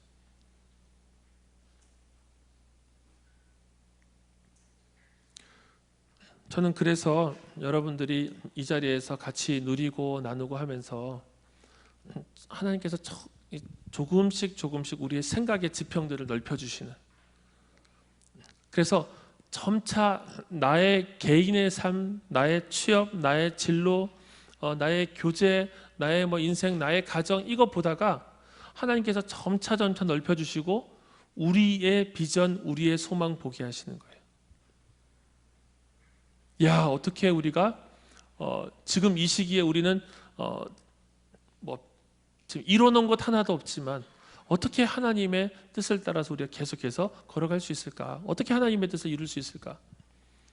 제가 대학부 한 4학년 때인가 그 해 수련회에서 마지막 날 밤에 저쪽에 있는 2층인가 1층 계단에서 한 친구와 한 2시간을 얘기했어요. 주제 한국교회 회복. 4학년짜리 둘이서 한국교회 회복을 2시간 동안 막 얘기했어요. 야, 어떻게 회복될 수 있을까? 야, 어떻게 하면 이 한국교회 이 상황들을 극복할 수 있을까? 그 말도 안 되는 소리였죠. 우리 둘이서 우리 자신의 인격 회복도 안 돼 있는데 막 그 얘기 막 나눴어요. 그러다가 보니까 저는 목사가 돼서 계속 그 고민하고 있고요. 또 그때 같이 나눴던 그 친구는 계속 통일에 대해서 공부하면서 이번에 박사학위를 땄어요. 지난번에 오셨던 우리 이창현 집사님도 저 1년 선배인데요. 다 대학부 때 했던 고민들을 가지고 계속 가는 거예요. 대학부 안에서 같이 고민하고 같이 생각하고 또 그러다가 하나님께서 길을 열어주시면 그 길로 계속 가는 거예요. 또 어떤 사람은 또 직장인으로, 여러분 직장인들도 또 직장 생활을 하면서 하나님께서 허락하시는 은혜를 따라서 공동체의 하나님의 일들에 계속 헌신하는 거예요. 그래서 우리 그 탄자니아나 중국 팀들은 한 명의 이름을 기억하고 있습니다. 한 명이, 큰 돈을 후원하는 한 명이 도대체 누구냐? 이 사람 도대체 누구냐? 항상 제가 이게 후원하다 보면 이 사람 도대체 누구지? 여러분 이번에 왔다 갔어요. 그 사람이 재정으로 계속해서 하나님의 일들을 후원하는 거예요. 후배들을 섬기고 공동체를 섬기고 다양한 방식으로 이 교회 안에서 깨어있는 개인들이 하나님 나라를 두고 각자의 직장과 각자의 삶의 현장에서, 보내심의 현장에서 계속해서 걸어가는 거예요. 계속해서 분투하는 겁니다. 계속해서 전쟁하는 겁니다. 그래서 대단한 일을 이루자는 것이 아니에요. 우리는 하나님께서 맡겨주신 전쟁을 수행하는 데 의미가 있어요. 실효가 도대체 무엇입니까? 도대체 뭘 이뤘습니까? 여러분, 그것이 아니라 하나님께서 맡겨주신 전쟁을, 그 하나님께서 맡겨준 소명을 거기서 수행하는 것. 그래서 이것을 정적인 의미로 바꾸면은 벽돌 한 장이 되는 겁니다. 진짜 단단한 벽돌 한 장이 되는 거예요, 여러분. 20대 때는 세상을 들썩들썩 할 것처럼 이 얘기 저 얘기 하면서 막 쥐락펴락하고 막 들었다 놨다 하고 막 얘기하다가 야, 그래, 막 얘기 열심히 하다 보니까 그래, 내 꼬라지가 말이 아니구나. 내 학점 관리나 잘해야 되겠다. 내가 다른 사람 얘기할 게 있나? 내 조언 놓고 막 얘기할 게 있나? 내가 지금 이렇게 살고 있는데 나나 잘 살아야 되겠다.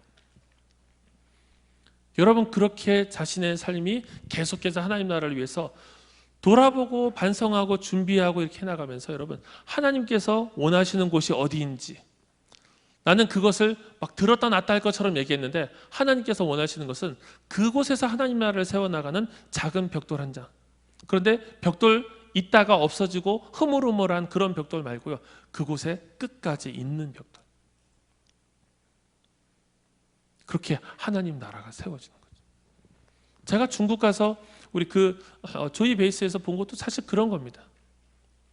막 다 추방당하고 있는 그 와중에 막 교회가 지금 이렇게 막 150명 이렇게 모여갖고 막 찬양할 수 있으면 좋겠는데 찬양 소리도 크게 낼 수가 없고, 그 모임 장소도 다 같이 갈 수도 없고, 신앙을 이렇게 즐기면서 발산할 수가 없어요. 여러분, 제가 젊은이들에게 이게 얼마나 큰 제약인지 모르겠어요. 발산할 수가 없어요, 신앙을. 야, 하나님 믿는 게 참 즐겁습니다라고 발산할 수가 없어요. 여러분, 그러니까 거기서 한 명의 회심자를 얻는 게 정말로 가뭄에 콩나듯 하죠. 한 명의 회심자를 얻는 게 그렇게 어려운 거예요. 그 회심자를 얻고 그 사람들과 1단계 성경 공부를 하고 2단계 성경 공부를 하고 그리고 그 사람들을 또 리더십으로 세워나가고 제가 보니까 눈물겨운 거예요. 너무 눈물겨운 거예요. 거기 계신 그 간사님이 저랑 같이 비슷한 시기에 선교단체와 이 교회들을 경험하신 분이 그 얘기를 하니까 얘기가 너무 잘 통하더라고요. 그때 당시의 세대들이 이 90년대가 사실 선교단체들이 막 부흥하던 때였거든요. 막 모든 교회와 선교단체들이 맨파워가 막 늘어나던 때였어요. 그러면서 그때 우리 안에 그런 소망이 생긴 거예요. 야, 이렇게 하나님 나라 이룰 수 있겠구나. 막 10,000명씩 집회에 모이고 하니까 뭔가가 될 수 있겠구나. 여러분, 그 비전과 그 계획들, 그 그림들을 보셨던 분이 그곳에서 그 조이베이스에서 계속 사역을 하시는 거예요. 같이 이야기 나누면서 너무 대단한 거예요. 야, 이거 엄청난 일이다 이게.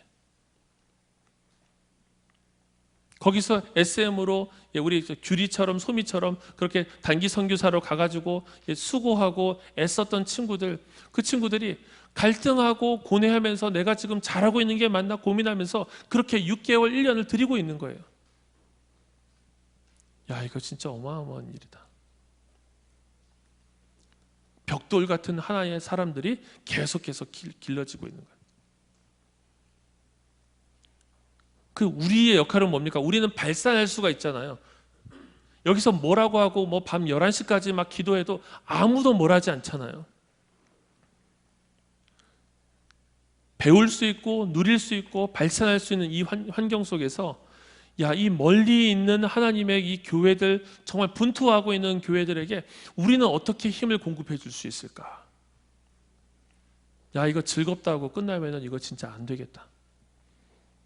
이 권사님들, 집사님들 밥 해주시는데 야, 이거 밥 참 맛있다 하고 끝나면 안 되겠다. 여러분, 우리에게 주어진 책임이 너무 큰 거예요. 우리에게 주어진 소명이 너무 큰 거예요.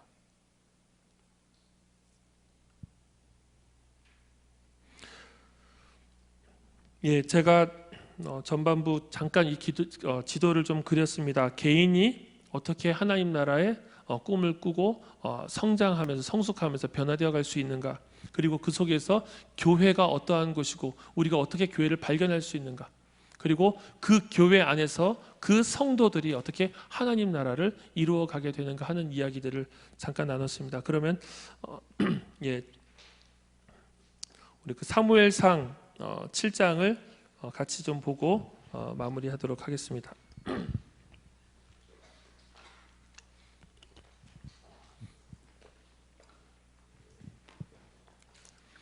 컨디션이 어떻습니까? 좋습니까? 그냥 빨리 끝내기나 하면 좋겠어요.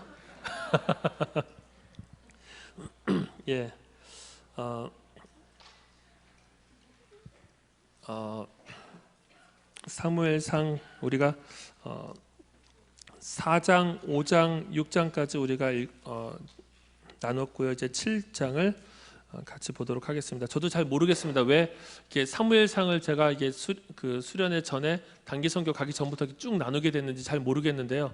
하여튼 뭔가 이렇게 계속해서 어떤 이끄심이 있다는 생각이 들어요. 계속 제가 사무엘상을 여러분들과 같이 나누게 되었습니다. 사무엘상 우리가 본문은 읽었으니까요. 같이 한번 쭉 이렇게 내용들을 훑어보면서 그 속에서 하나님께서 우리에게 주신 은혜를 같이 좀 나눴으면 좋겠습니다. 자, 1절, 2절을 보시면은 이제 베세메스까지 와서 베세메스에서 기럇 여아림으로 이제는 그 이스라엘 땅으로 제대로 들어온 겁니다. 떠났던 법궤가 스스로 영광을 회복하셨잖아요. 스스로 영광을 회복하시고 그 법궤가 이제는 이스라엘 땅으로 돌아왔습니다. 자, 그래서 1절에 보시면은 산에 사는 아비나답의 집에 들여놓고 그의 아들 엘리야사를 거룩하게 구별하여 여호와의 궤를 지키게 하였더니, 아마도 이 사람이 제사장이었던 것 같습니다. 자, 그리고 나서 그곳에 이젠 법궤, 예전에는 실로에 있다가 이제는 그 블레셋 땅을 쭉 돌고 기럇 여아림으로 하나님의 법궤가 들어온 것입니다. 자, 그럼 2절 보시면은 괴가 기럇 여아림에 들어간 날부터 20년 동안 오래 있은지라 이스라엘 온 족속이 여호와를 사모하니라. 예, 독특한 문장이죠. 첫 번째는 20년 동안 오래 있었다. 이 오래 있었다는 것은 저자의 판단입니다. 저자는 이 기간이 상당히 오랜 기간이었음을 이야기하는 거죠. 자, 오래 있었다. 그리고 이스라엘 온 족속이 여호와를 사모하니라 하는 것도 좀 이상합니다. 사모하는데 분위기가 좋은 느낌의 사모함은 아닌 것 같은 상태. 괴가 20년 동안 오래 있었던 그 상태가 마치 그렇게 있으면 안 되는데 그 자리에 너무나도 오래 있었던 것처럼 기술이 되고 있고요. 이스라엘은 여호와를 사모하니라. 사실 여기서 사모하다라고 하는 것은 영어로 보면은 lamented. 여러분 그 예레미야 애가를 라멘트라고 하죠. 슬픔의 노래.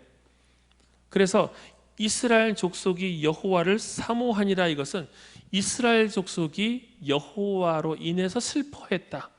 그런 의미입니다. 이게 어떤 상황입니까? 하나님의 영광이 회복됐으면 잔치가 벌어져야 되는데요. 하나님의 영광이 회복됐으니까 이제 그래, 블레셋으로부터 이제는 하나님께서 우리를 사랑하시고 우리를 택하셔서 돌아오셨다. 이젠 이스라엘 백성들이 잔치를 벌여야 되는데요. 이스라엘 백성도 하나님의 법궤를 들여다보다 죽은 거예요. 여러분, 하나님 우리 편 맞습니까? 하나님 여러분 편 맞습니까? 하나님 나의 친구 맞습니까? 주는 내 친구, 여러분 고백하잖아요. 우리가 맞습니까? 여러분 맞아요. 하나님 우리 편이십니다. 여러분, 그런데 하나님은 우리의 악한 위치 속에서 우리 편이 되어주시는 분은 아니셔요. 당신의 거룩함을 포기하시면서 우리 편으로 그게 뭡니까? 결국은 내가 원하는 대로 다 해주는 신 아니겠어요? 하나님께서는 우리를 회복하기 위해서 때로는 우리를 찾아가시지만 하나님께서 우리를 회복하기 위해서 하나님 쪽으로 우리를 이끌어 주시는 분이에요. 여러분, 그래서 우리가 하나님에 대한 이 두 가지 관점을 잘 기억할 필요가 있습니다. 하나님이 나에게 친밀하게 찾아오시고 하나님이 나를 사랑해 주시는 분이시기 때문에 하나님을 내가 좌지우지할 수 있다고 생각하는 것은 하나님에 대한 큰 오해예요.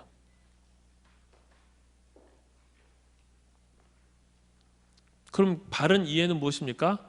하나님 나의 친구, 나의 동반자 되시는 분, 그런데 온 천하의 왕이신 분. 여러분, 이 두 가지가 우리 안에 복합적인 이해로 머물러 있어야 해요.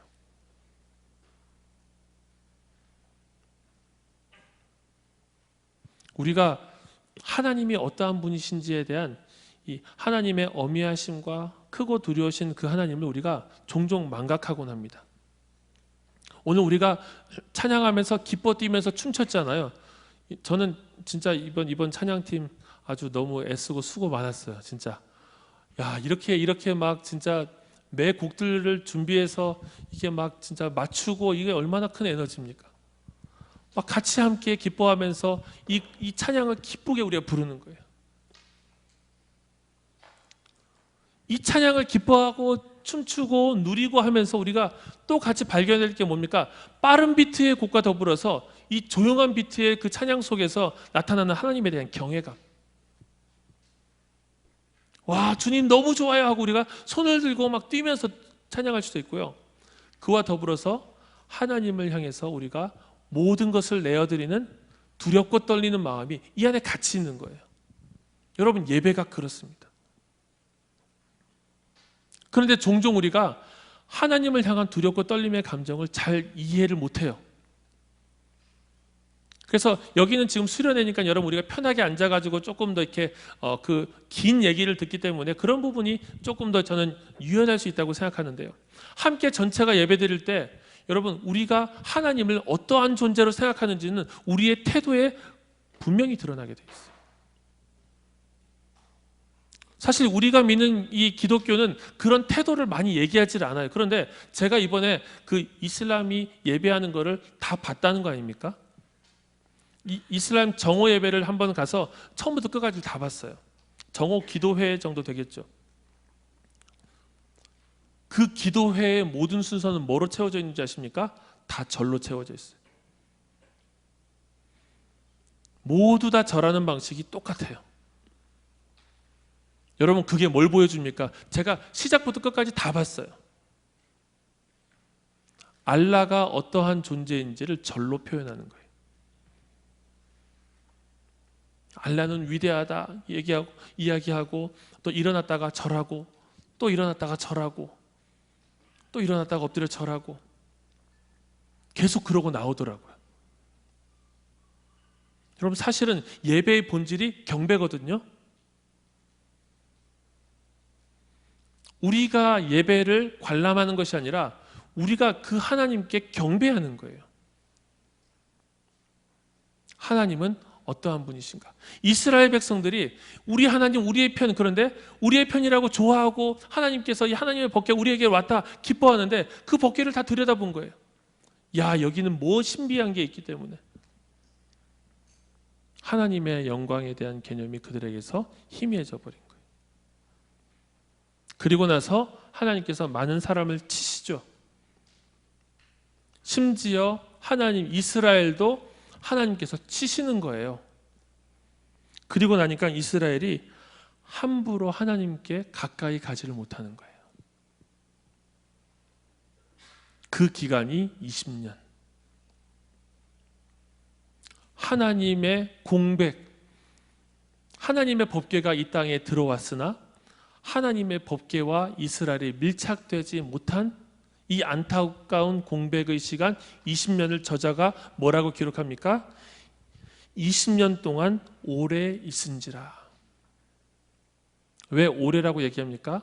하나님도 그것을 기다리고 계시는 거예요.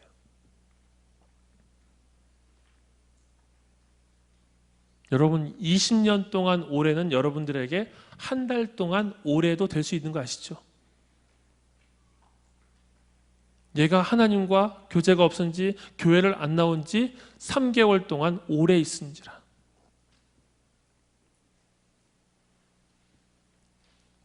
다가갈 수 없었던 기간, 그리고 하나님께서 기다리셨던 기간. 이스라엘 백성이 슬퍼할 수밖에 없었던 시간이죠.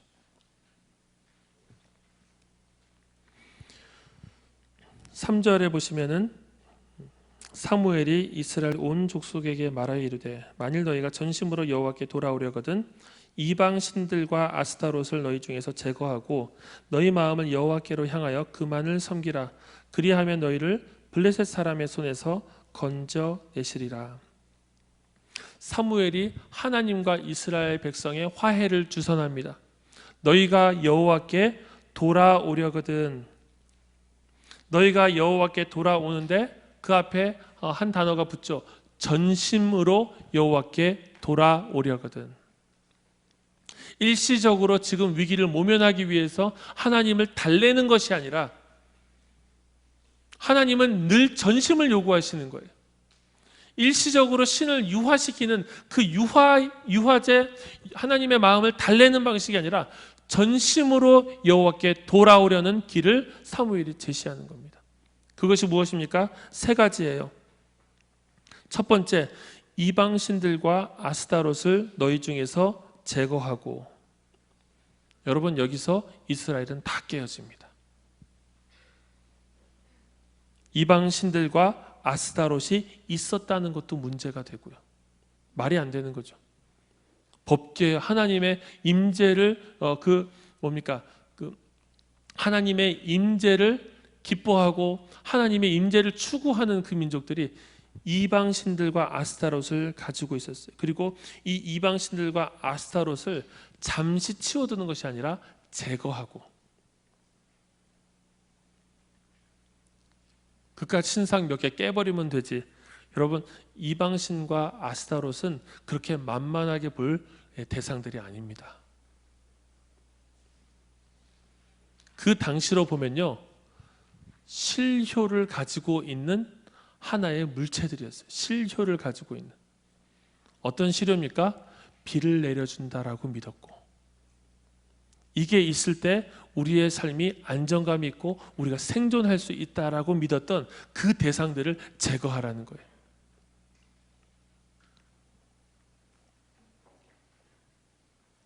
삶의 보장을 제거하고 삶의 보장을 넘어서서 삶의 보장을 붙들지 않고 하나님을 전심으로 붙들 수 있겠느냐? 다른 대안을 생각해 두고 다른 대안을 세워 두고 하나님을 따르는 것이 아니라 제거하고 부셔버리고,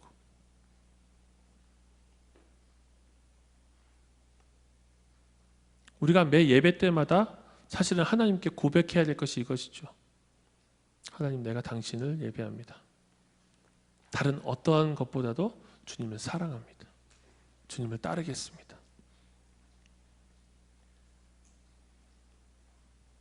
여러분, 그래서 하나님을 예배한다는 이 개념이 우리 안에서 많이 흐려졌다는 것을 인정해야 돼요.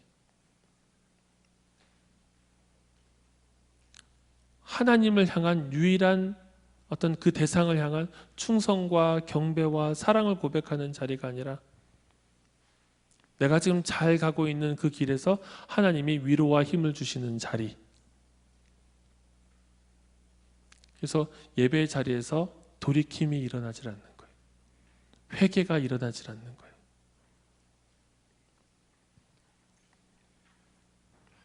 첫 번째, 이방신들과 아스타롯을 너희 중에서 제거하고, 두 번째, 너희 마음을 여호와께 향하여. 이방신들과 아스타롯이 이스라엘의 마음을 계속해서 뺏어가잖아요. 너희 마음을 여호와께로 향하여. 전심으로 너희들의 마음이 분산되지 않고 하나님께로 향하여. 세 번째, 그만을 섬기라.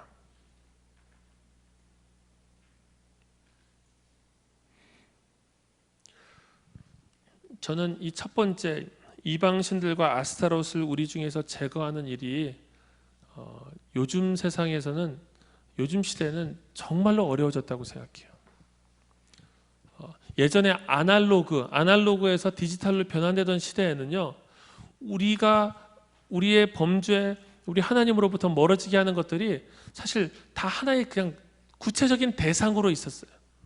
하다못해 인터넷선 끊어버리면 됐어요. 내가 더 이상 음란하고 싶지 않다. 인터넷선 끊어버리는 거예요. 내가 예전 같은 경우는 내가 범죄하게 되는 것들을 그냥 버려버리면 됐어요. 야, 내가 다시는 이렇게 살지 않겠다. 지금은 전방위적으로 우리가 접속할 수 있고 우리가 그 속에 머물 수 있고, 이게 안 되면은 핸드폰이 안 되면 컴퓨터로 할 수 있고, 컴퓨터가 안 되면 게임을 핸드폰으로 할 수 있고, 뭐든지 계속해서 우리가 접근할 수 있기 때문에 사실은 우리가 이것을 제거한다라는 개념이 성립하기가 너무 어려운 거예요. 앱 지웠다 다시 깔면 되고, 클릭 한 번만 하면은 쑥 들어가지는데, 여러분, 이게 너무 무서운 거죠. 그래서 여러분, 더 강한 결단을 필요로 해요. 내가 하나님의 뜻을 따라서 하나님께 돌이킨다는 것은 더 강한 결단이 필요합니다. 바꿔 얘기하면 주님께서 정말로 은혜를 많이 부어주셔야 돼요. 주님, 제가 정말로 이제 그것들 의지하지 않고 그것들 추구하지 않고 제가 주님을 향해서 살겠습니다라고 결단하면, 주님, 정말 두려워 떨어야 돼요. 주님, 제가 정말로 이 결단과 이 기도를 지킬 수 있도록 주님 도와주십시오. 여기서는 제가 그렇게 지키는 것처럼 보이지만 당장 내가 내 방으로 돌아갔을 때, 내 집으로 돌아갔을 때 그때의 저를 저는 믿지 않습니다. 내 마음을 주님께로 향해서 주님만 섬길 수 있도록 주님 붙들어 주십시오. 내 모든 한계를 아시는 주님, 나를 도와주십시오.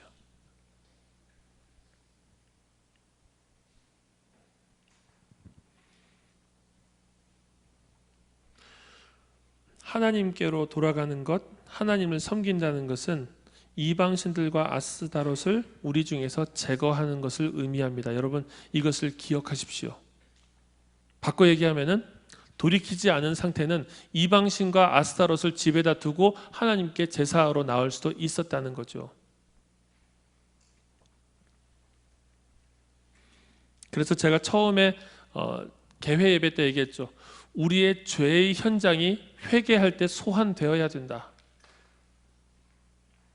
이 구체적인 나의 죄악의 현장들이 회개 기도 가운데 고백이 되어야 합니다. 두루뭉실하게 하나님 잘못했습니다. 주님 제 마음이 슬퍼요. 그리고 나서 죄가 회개되는 것이 아니라 진짜로 이 죄와 내가 하나님 철저하게 싸우겠습니다. 나의 싸움을 도와주십시오. 이 장소, 이 시간, 이 상황에서 주님 제가 늘 넘어져 왔습니다. 주님 저의 중심을 다시 회복시켜 주십시오. 도와주십시오.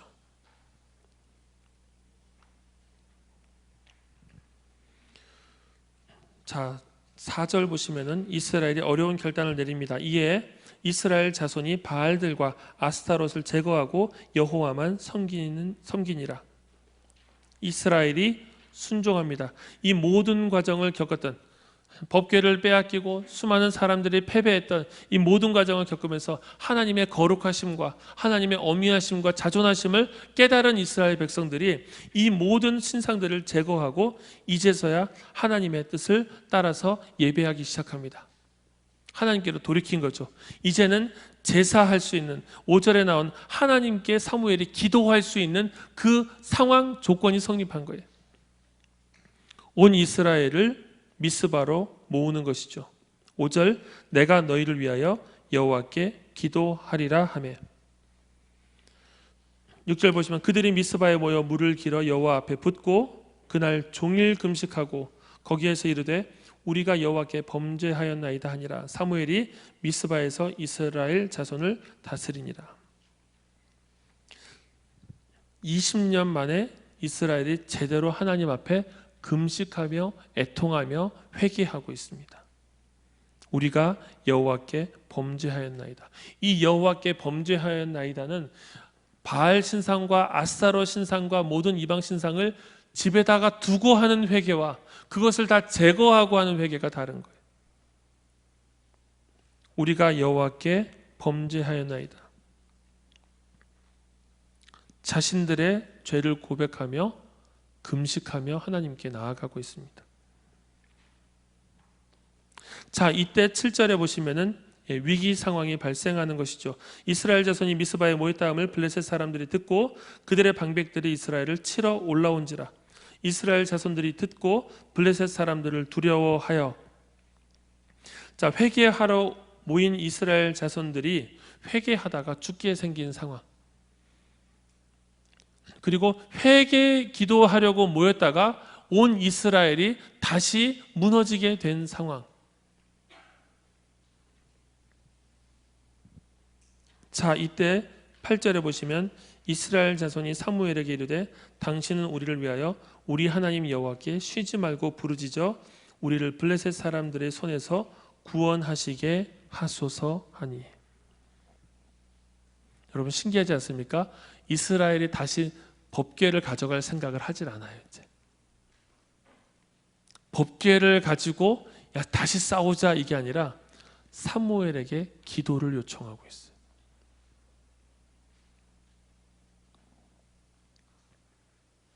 법궤를 가지고 전쟁터에 나가는 것 제가 그 이야기 했었죠. 이카봇 할 때 얘기했었죠. 이거 굉장히 논리적인 결론이었다고. 법궤가 얼마나 이스라엘의 역사 가운데 중요한 효과를 발산했는지를 안다면은 법궤를 가지고 가는 것은 지극히 당연한 대안이었어요. 이제 법궤를 가져가는 게 아니에요. 법궤가 싸움을 승리케 하는 본질이 아니라 하나님의 일하심이 싸움을 승리케 하는 본질이다. 하나님과의 관계에 있다 하는 것을 이스라엘이 깨달은 거예요.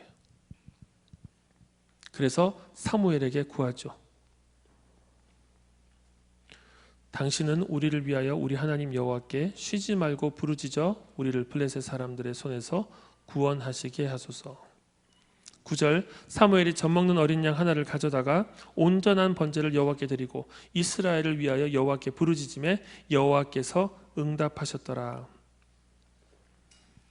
어떻게 하나님께서 응답하십니까? 10절 사무엘이 번제를 드릴 때 블레셋 사람이 이스라엘과 싸우려고 가까이 오매 그날에 여호와께서 블레셋 사람들에게 큰 우레를 발하여 그들을 어지럽게 하시니 그들이 이스라엘 앞에 패한지라. 하나님께서 친히 전쟁하시는 상태. 하나님께서 큰 우레를 발하시고 이 전쟁 속에서 이스라엘의 승기를 확실하게 지어주십니다. 그래서 11절 이스라엘 사람들이 미스바에서 나가서 블레셋 사람들을 추격하여 벳갈 아래에 이르기까지 쳤더라. 이스라엘이 미스바로부터 블레셋 사람들을 추격해서 계속해서 승리한 겁니다. 그리고 어디까지 갔습니까? 12절 사무엘이 돌을 취하여 미스바와 센 사이에 세워 이르되 여호와께서 여기까지 우리를 도우셨다 하고 그 이름을 에벤에셀이라 하니라. 에벤에셀, 도움의 돌이라는 뜻입니다. 여기 뒤에 보면은 에셀이 나오죠. 에제르라고 하는 것, 돕는 배필을 할 때 그 에제르입니다. 하나님께서 도와주시는 도움을 상징하는 그 도움에 자주 쓰이는 에제르. 여러분, 이 전쟁이 무엇을 보여줍니까? 이스라엘이 제대로 회개할 때 하나님이 어떠한 분이신지를 보여주는 거예요. 20년 동안 하나님께서 기다리신 것 아닙니까? 내가 너희들에게 어떤 하나님이고 내가 너희들을 어떻게 사랑하고 어떻게 너희들과 연합하고 소통하기를 원하는지 하나님께서 20년 동안 기다리신 거예요. 마침내 이스라엘이 모든 우상들을 버리고 하나님께로 나아올 때 때마침 발생한 그 위기에서 이전에 블레셋과 싸웠던 그 전쟁의 정반대 상황, 하나님이 법궤와 더불어서 싸우실 줄 알았는데 아무런 일이 일어나지 않았던 그 전쟁과 정반대의 상황, 하나님께서 법궤와 같이 가지도 않았는데 사무엘의 간구를 들으시고 큰 우레를 발하시고 전쟁에서 승리하게 하신 거죠. 이스라엘이 하나를 깨달았을 것입니다. 하나님은 법궤와 더불어서 우리 뜻대로 좌지우지할 수 있는 그런 신이 아니다. 하나님은 내 주머니에 넣고 내 생각 속에 넣고 좌우할 수 있는 분이 아니다. 법궤가 있음에도 일하지 않으실 수 있고 법궤가 없음에도 일하시는 분이시다.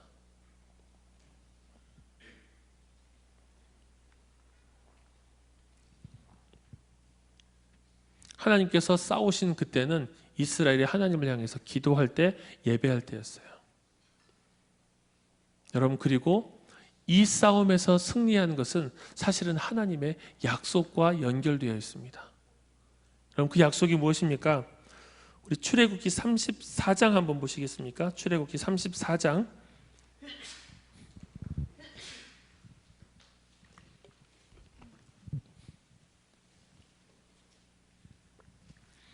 출애굽기 34장 23절 24절입니다. 출애굽기 34장 23절 24절.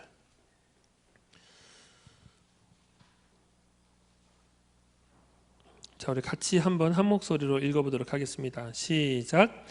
너희의 모든 남자는 매년 3번씩 주 여호와 이스라엘의 하나님 앞에 보일지라. 내가 이방 나라들을 내 앞에서 쫓아내고 내 지경을 넓히리니 내가 매년 3번씩 여호와 내 하나님을 뵈려고 올 때 아무도 내 땅을 탐내지 못하리라. 여러분, 이것이 하나님의 약속이었어요. 어떤 약속입니까? 매년 3번의 절기가 있습니다. 6월절과 오순절과 장막절, 이 초막절, 이때 세 번의 절기 때는 모든 그 집을 대표해서 남자들이 다 올라가서 예배하도록 했어요. 하나님께서 예배할 때 여러분 모든 남자들이 예루살렘 또 성막이 있었던 곳, 성전이 있었던 곳에 집결하면은 당연히 전투력의 공백이 생기지 않겠습니까? 그러면 그 외적들이 이들의 절기를 틈타 가지고 얼마든지 전쟁할 수 있잖아요. 하나님께서 약속을 하신 거예요. 어떤 약속을 하셨습니까? 네가 매년 3번씩 여호와 내 하나님을 뵈려고 올 때 아무도 이 땅을 탐내지 못하게 하겠다.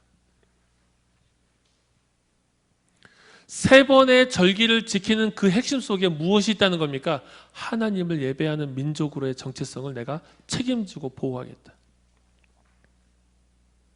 하나님을 예배하는 존재, 하나님을 예배하는 민족으로의 정체성이 너희들이 매년 3번마다 그것을 확인하게 될 건데 그때 내가 너희들을 철저하게 보호하겠다.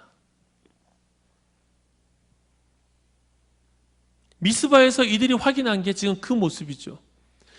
하나님을 향한 예배가 회복될 때, 하나님을 향한 경배가 회복될 때 하나님께서 우리의 뒤를 봐주시는구나. 하나님께서 우리의 다른 것들을 책임져 주시는구나. 야, 내가 교회 다니면서 이 일하고 저 일하면은 내 삶이 다 빵꾸나고 내가 공부하는 것도 쉽지 않고 학점 관리도 어렵고 다 쉽지 않을 것 같은데 여러분 돌이켜 보십시오. 하나님께서 우리를 책임져 주셔요. 하나님 나라를 위해서 내가 시간을 이렇게 떼놓고 1년을 떼놓고 어떻게 살고 어떻게 살면은 내 인생에 큰일이 생길 것 같은데 여러분 큰일 안 일어나요. 하나님께서 우리의 뒤를 봐주십니다. 하나님을 예배하고 하나님을 따라 살아가는 공동체, 하나님께서 그 공동체를 붙드시는 거예요.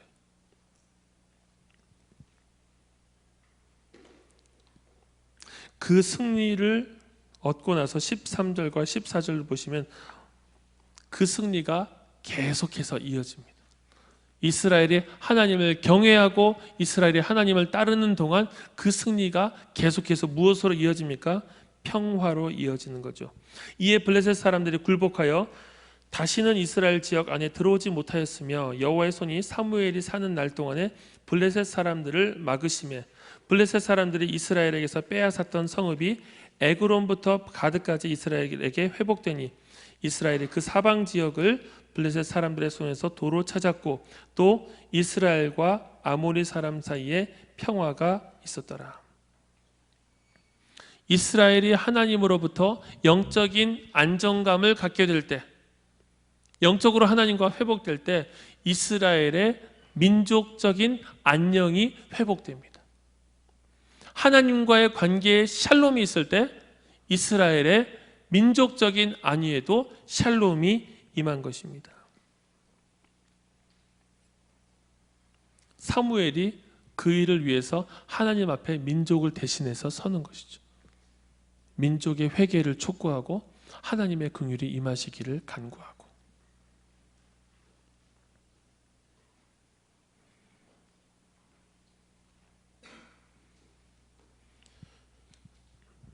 여러분 우리 교회가 광화문 한복판에 있잖아요. 광화문 한복판에 있기 때문에 웬만한 뉴스에 나오는 일들은 다 우리가 걸어가면 다 볼 수 있는 거 아시죠? 저는 그것도 압니다. 여러분들이 그런 거 하도 많이 봐서 그 근처 가지도 않는 것도 알아요. 여러분 어느 순간 제가 그 근처에서 밥을 먹다가 좀 이상한 생각이 들었어요. 야, 우리가 왜 광화문에 있을까 하필이면.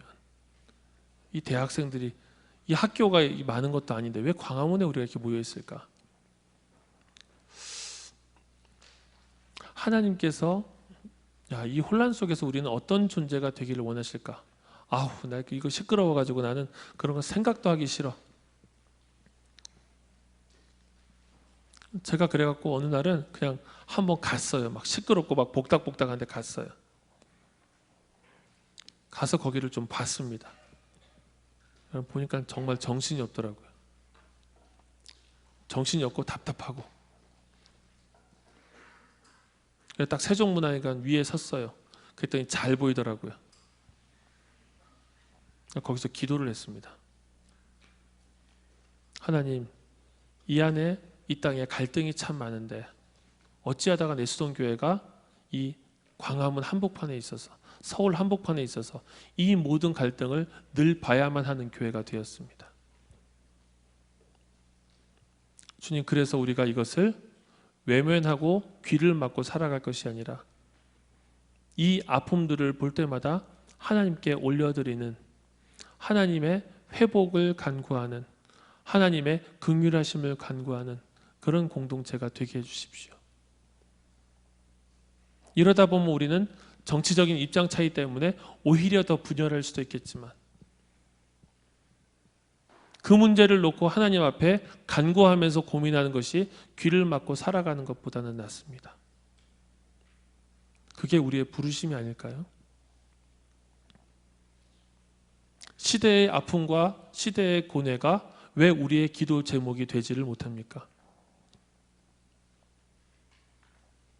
여러분, 그렇게 우리가 살아가다가 직장에 들어가면은 우리가 이 민족을 더 뜨겁게 품을 수 있을 것 같습니까? 지극히 생존에 집착하는 사람이 되지 않을까요? 생존을 위해서 신앙도 생존의 범주의 하위 카테고리로 두는 그러한 삶을 살게 되진 않을까요? 뭐를 해야 될지는 잘 모르겠는데요. 적어도 이 민족에게 참 기도가 필요하구나. 참 우리의 삶의 현실에 하나님의 긍휼하심이 너무나도 필요하구나. 수많은 사람들이 갈등하고 고통하고 있구나. 여러분, 제가 늦둥이를 키우니까요, 이 갓난아기에 대한 뉴스를 보면요, 저는 뉴스를 다 읽을 수가 없습니다. 며칠 동안 게임하다가 애가 굶어서 죽어버렸어요. 여러분, 저는 예전에는 그런 뉴스를 그냥 보면 그런갑다 했는데요, 요새는 그게 아이의 울음소리와 더불어서 내 신경을 자극하기 때문에 제가 그 기사들을 제대로 읽을 수가 없어요. 여러분, 이 민족이 얼마나 망가져 버렸습니까? 도대체 뭐를 쫓다가 우리가 이렇게 망가져 버렸을까요? 어디 하나 성한 곳이 없고, 병들고 아프고 찢기고 무너져 가고. 여러분, 그때 이 민족을 위해서 울어줄 사람은 누구냐는 거예요. 이 민족의 아픔을 두고 하나님의 긍휼을 간구할 사람은 누구냐는 것입니다. 하나님, 우리가 우리의 악행을 멈추고 돌이키게 하여 주십시오. 하나님, 우리의 이방 신상과 아스타롯을 버리고 하나님께로 돌이키게 하여 주십시오. 여러분, 우리가 그 기도하다가 그 하나님의 마음 품고 어느 곳을 가든지 여러분 그곳에서 하나님은 우리를 통해서 회복의 일 기대하지 않으시겠습니까? 여러분, 이때 우리가 그 부분과 담쌓고 살아가고 귀를 막고 살아가면은 무엇이 대안이고 무엇이 하나님이 기뻐하시는 회복인지에 대해서 고민하지 않고 살아가면은 나중에 여러분들이 회복의 키를 쥐게 되었을 때 여러분들이 그 도구를 어떻게 쓸 수 있을까요? 그래서 여러분, 준비 안 된 상태로 높은 자리에 올라가는 것은 재앙입니다. 그 책임을 회피할 수가 없기 때문이에요. 저는 이 안에서 높이 올라가는 사람도 나오고요, 경영인들도 나오고요, 돈 많이 버는 사람도 나왔으면 좋겠어요. 그런데 준비 안 된 채로 그렇게 살아가는 사람들 안 나왔으면 좋겠어요. 차라리 가난하게 살았으면 좋겠어요. 왜냐하면 준비 안 된 상태로 권력과 부와 명예를 지면 사람이 필연적으로 망가집니다.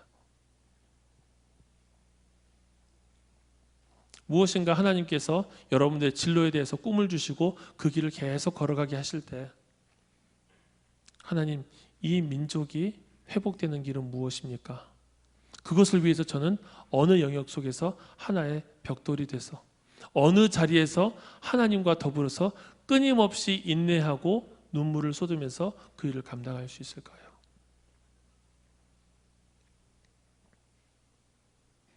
하나님께서 그렇게 우리의 믿음의 걸음을 걸어갈 때 하나님 우리를 망하게 하지 않으십니다. 우리를 살리실 뿐만 아니라 우리가 그 길을 더 잘 걸어갈 수 있도록 붙들어 주실 거예요. 열매 맺는 가지 더 많이 맺을 수 있도록 더욱더 정결케 하십니다. 다듬어 주십니다. 여러분, 그렇게 우리가 하나님 나라를 향해서 달려갔으면 좋겠어요. 여러분, 이 퍼숫 이 주제를 여러분들이 보시면서 무엇을 상상하셨습니까? 어떻게 우리가 하나님 나라 주의 계명의 길로 달려갈 수 있습니까? 사실은 고난의 길이었어요. 십자가의 길이었습니다. 베드로 이야기 보았잖아요. 이제는 네가 젊었을 때는 띠띠고 막 돌아다녔는데 이제는 다른 사람들이 네 두 팔 벌리고 띠띠우고 너 돌아다니게 할 거야. 너 그렇게 죽을 거야. 저는 그것이 베드로의 펄숫이었다고 확신합니다. 베드로는 그렇게 달린 거예요. 여러분, 그래서 우리가 하나님께 기도하고 오늘 이 밤에도 또 내일 돌아갈 때 하나님, 그렇게 주님과 함께 더불어 동행하기를 원합니다. 하나님, 주님의 말씀이 인도하시는 길로 우리가 그렇게 달려가서 십자가에서 함께 만나기를 원합니다. 썩어지는 미랄이 되는 자리에서 함께 만나기를 원합니다. 여러분, 그것이 우리의 고백, 우리의 질주, 우리의 추구가 되었으면 좋겠습니다. 우리 같이 찬양하고 기도하도록 하겠습니다.